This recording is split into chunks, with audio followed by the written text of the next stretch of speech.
And we spoke with the Senator Jackie Lambie last hour and heard some of the concerns she has about the framework of the Royal Commission. Do you share those concerns, or is the time for bickering over? Is it time, as the Minister, Darren Chester, has been saying, for everyone to sort of unite behind this Royal Commission now? Well, I welcome the Royal Commission. It's past time the government did it. They had to be dragged kicking and screaming, and Jackie's right at this level. We want the Veterans Affairs Minister to do better with the Royal Commission than he did with the National Commissioner, where he failed to consult widely and wisely. So I agree with Jackie Lambie in that regard. We need to work together, I think, in a bipartisan way to get the terms of reference right and to get the Royal Commissioners correct. I noticed that the media reports we saw about potential terms of reference didn't include the role of the department in detail. We saw the criticism on the Productivity Commission report that came out in the middle of 2019. We also, there's no reference to homelessness. 1 in 10 people living on the street and homeless in this country tonight will be a veteran. So the Prime Minister needs to do something about that in the budget. But there's also no mention of the impact of malarial drugs administered to veterans as well, and the impact on suicidal ideation and mental health in that regard. There's a whole range of issues that aren't referred to in those media reports I've seen about the terms of reference. So Jackie and I are one on this. You know, we need to do better. The Minister needs to do much better. You mentioned the Independent National Commissioner. The Royal Commission will be operating alongside that ongoing Independent National Commission. Is that a smart move? Is there any downside to having both commissions running parallel?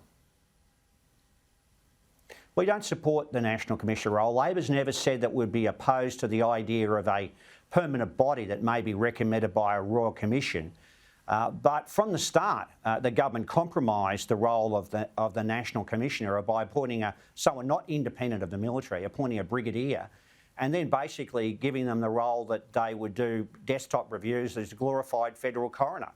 So the government compromised that from the start, didn't consult with the crossbench or the opposition in detail about that, nor the veterans community.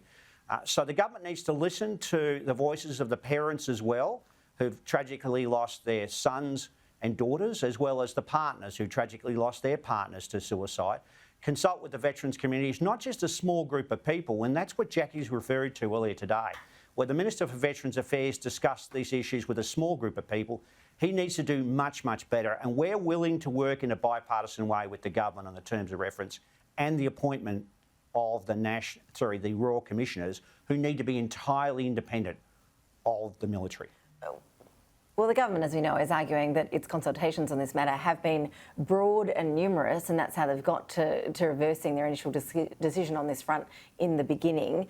When we talk of reversing decisions, does Labor support that news that we learnt yesterday, that the meritorious unit citations won't be revoked, as has been recommended in the Brereton report? And does Minister Dutton's decision on the medals, does it undermine General Angus Campbell and his authority as Chief of Defence?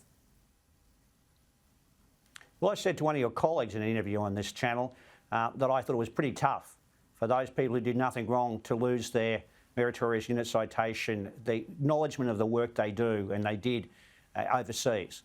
So we welcome what the new Defence Minister has done.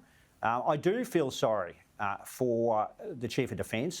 The government has let him hang out to dry in the way that they announced this in the first place. But I have a lot of respect for the Chief of Defence. I think the government's finally got this right. I think if you have engaged in criminal activity and been convicted of those activities or have been dismissed from your post by virtue of misconduct, you should have that recognition taken from you. The government finally got there. I noticed the new minister had to be appointed to get there, so we welcome the decision. We've been saying this for a while, and I've certainly said it on your TV show.